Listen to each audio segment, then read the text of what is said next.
അരളിപ്പൂക്കൾ വളരെ മനോഹരമാണ്. അതുകൊണ്ട് തന്നെ പണ്ടുമുതലേ വീടുകളിൽ അലങ്കാരച്ചെടിയായി അരളി നട്ടുവളർത്താറുണ്ട്. പക്ഷേ അരളിച്ചെടി വീട്ടിൽ വളർത്തുമ്പോൾ നമ്മൾ തീർച്ചയായും അറിഞ്ഞിരിക്കേണ്ട കുറച്ച് കാര്യങ്ങളുണ്ട്. ഞാൻ എൻ്റെ മുൻപത്തെ ഒരു വീഡിയോയിൽ ഇതേക്കുറിച്ച് വ്യക്തമായി പറഞ്ഞിരുന്നു. അരളിച്ചെടികളെല്ലാം തന്നെ ഇല മുതൽ വേരു വരെ വിഷമയമാണ്.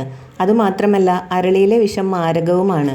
ചെടിയുടെ എല്ലാ ഭാഗങ്ങളിലും കാണുന്ന സജീവ വിഷവസ്തുക്കളായ ഒലിയാൻഡ്രിൻ, നെറിൻ എന്നിവ ശക്തമായ കാർഡിയാക് ഗ്ലൈക്കോസൈഡുകളാണ്.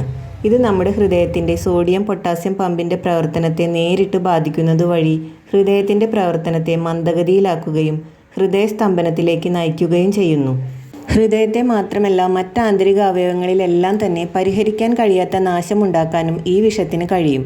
അതുകൊണ്ട് തന്നെ ഇതേക്കുറിച്ച് അറിവില്ലാത്ത എല്ലാവർക്കും, പ്രത്യേകിച്ച് കുട്ടികൾക്ക് ഇതേക്കുറിച്ച് വ്യക്തമായി ബോധവൽക്കരണം നടത്താൻ മുതിർന്നവർ ശ്രദ്ധിക്കണം. വീട്ടിൽ വളർത്തുന്ന മൃഗങ്ങളെയും ഈ അപകടത്തിൽ നിന്നും രക്ഷിക്കാൻ നമ്മൾ തന്നെ ശ്രദ്ധിക്കണം.